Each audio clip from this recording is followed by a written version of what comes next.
کہ یہ روایت بغیر سند کے ہے، جناب عروہ کا قول ہے، اور عروہ جو ہے یہ تابعی ہیں۔ اب انہوں نے کس صحابی سے یہ واقعہ سنا؟ کوئی اس کی وضاحت نہیں ہے صحیح بخاری کے اندر۔ بیان کیا جاتا ہے جی یہ حضرت عباس رضی اللہ تعالیٰ عنہ تھے، حضرت عباس کو یہ خواب آئی تھی۔ تو پھر اس کے اوپر سوال یہ پیدا ہوتا ہے کہ جس وقت حضرت عباس رضی اللہ تعالیٰ عنہ کو خواب آئی تھی، کیا اس وقت وہ بذات خود مسلمان تھے؟ وہ مسلمان بھی نہیں تھے اس وقت۔ اور پھر یہ سوال پیدا ہوتا ہے کہ کیا کسی غیر مسلم کی خواب حجت ہے؟ مسلمان کی خواب بھی اسلام کے اندر حجت نہیں ہے، تو غیر مسلم کی خواب کیسے اسلام کے اندر حجت ہو سکتی ہے؟ خواب صرف نبی کی حجت ہوتی ہے، جیسا کہ آپ کو پتہ ہے قرآن مجید کے اندر ابراہیم علیہ السلام نے اپنی خواب کا تذکرہ کیا جب اپنے بیٹے کے سامنے انی ارا فی المنام انی اذبحک فانظر ماذا تری، تو بیٹا جو ہے وہ ذبح ہونے کے لیے تیار ہو گیا۔ تو خواب جو ہے وہ نبی کی حجت ہوتی ہے، کسی امتی کی خواب حجت نہیں ہوتی، کسی عام انسان کی خواب حجت نہیں ہوتی، خواہ وہ مسلمان ہو خواہ وہ غیر مسلم ہو۔ ہم اس انداز سے بھی اس کو سمجھتے ہیں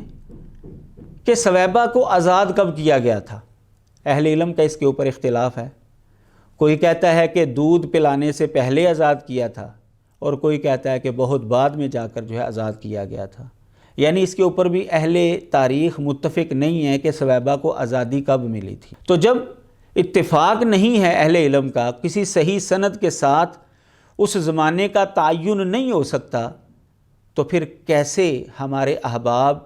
اس بات کو بطور دلیل اور حجت کے پیش کر رہے ہیں؟ ثویبہ کی آزادی کے حوالے سے فتح الباری اور اسی طرح کتاب الوفا باحوال المصطفیٰ اس کو دیکھا جا سکتا ہے۔ اسی روایت کے اوپر جب آپ غور کریں گے تو ہمیں یہ بات معلوم ہوگی کہ یہ جہاں پر بغیر سند کے ہے، یعنی یہ سند کے اعتبار سے ثابت نہیں ہوتی روایت، وہاں پر یہ روایت قرآن مجید کے بھی خلاف ہے۔ کہ جب آپ یہ بات کہیں گے کہ جی یہ سند کے اعتبار سے درست نہیں ہے روایت، تو ہمارے احباب جو ہے وہ پھر شور ڈالنا شروع کر دیں گے، دیکھیں جی صحیح بخاری کی حدیث کو یہ ضعیف کہہ رہے ہیں۔ بھائی صحیح بخاری کی وہ احادیث ساری کی ساری صحیح ہیں جو باقاعدہ امام بخاری نے سند کے ساتھ بیان کی ہیں، اور جو باتیں انہوں نے کوئی روایت بیان کرتے ہوئے ضمناً بتا دی ہیں، ان کو نقل کیا ہے، یا ترجمۃ الباب عنوان کے اندر ان کو نقل کیا ہے، تو ان کے بارے میں تحقیق کی جائے گی۔ اگر وہ صحیح ثابت ہو جائیں تو وہ بھی صحیح، اگر وہ صحیح ثابت نہ ہوں تو وہ ضعیف قرار پاتی ہیں۔ یہ اہل علم کا اصول ہے، ضابطہ ہے، اور یہ اصول اور ضابطہ اہل سنت کے سارے مسالک مانتے ہیں کہ صحیح بخاری کی وہ روایات صحیح ہیں جو باقاعدہ سند کے ساتھ امام بخاری نے نقل کی ہیں، اور یہ جو ہے ابو لہب والی بات یہ سند کے ساتھ نہیں ہے، یہ ضمناً بیان کی ہے، روایت بیان کرتے ہوئے آخر میں ضمناً عروہ کا قول جو ہے وہ بیان کر دیا گیا ہے۔ تو اس لیے اگر کوئی یہ بات کہے گا تو یہ اصولی طور پر اس کا جواب ہوگا۔ تو جب ہم دیکھتے ہیں اس روایت کو تو ہمیں یہ روایت جہاں پر یہ صحیح سند کے ساتھ نہیں ملتی، وہاں پر یہ قرآن مجید کے بھی خلاف ہے،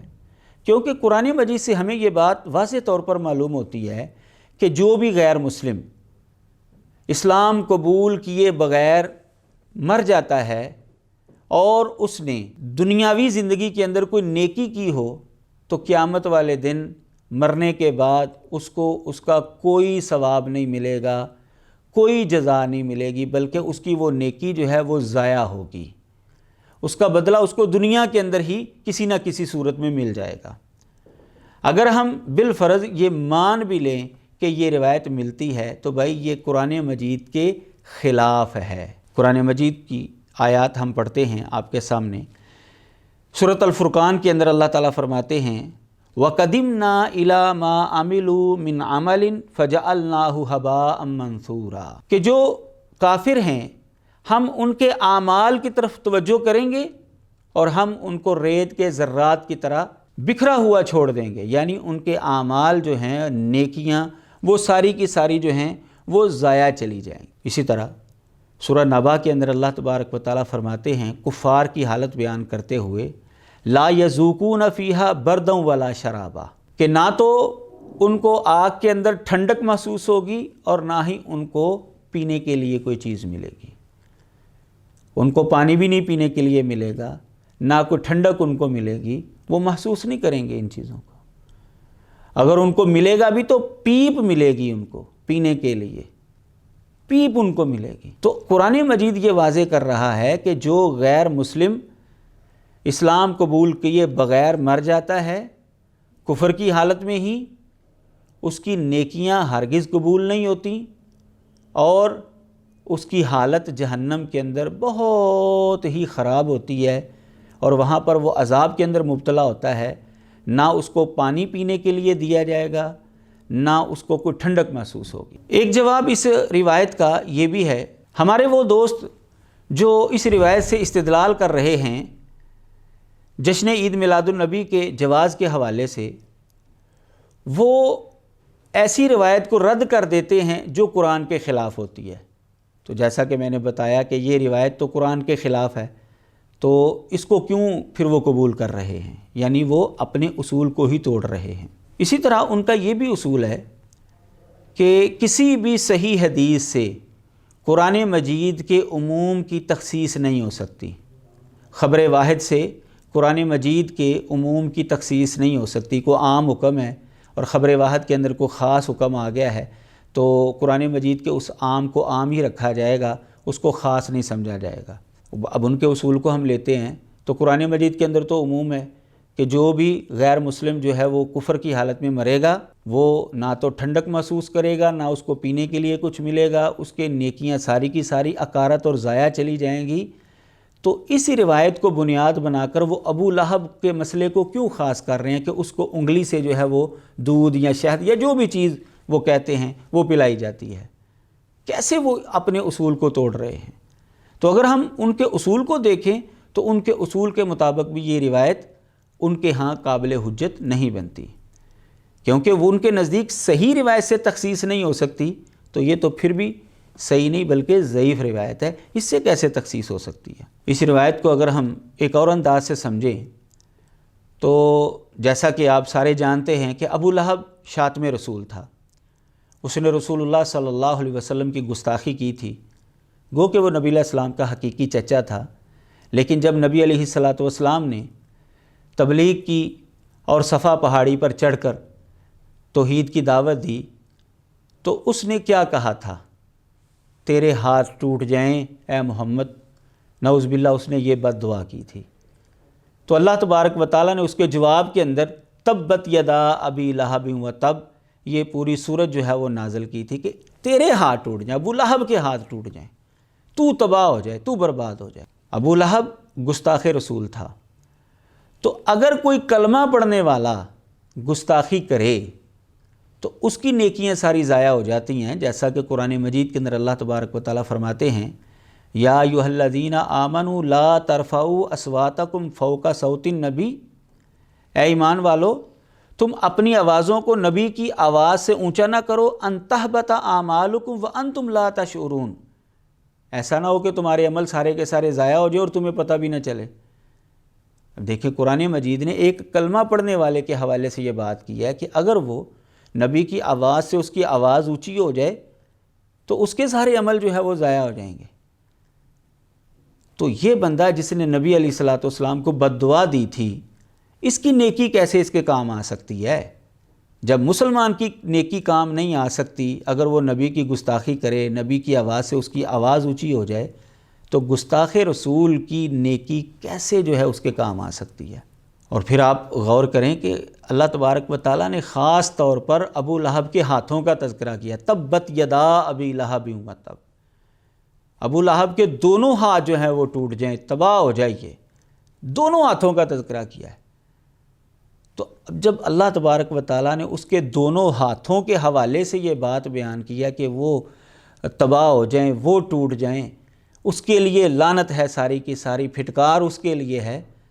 تو کیسے اس کے ہاتھوں سے دودھ یا شہد یا پانی جو ہے اس کو پلایا جا سکتا ہے؟ وآخر دعوانا ان الحمد للہ رب العالمین۔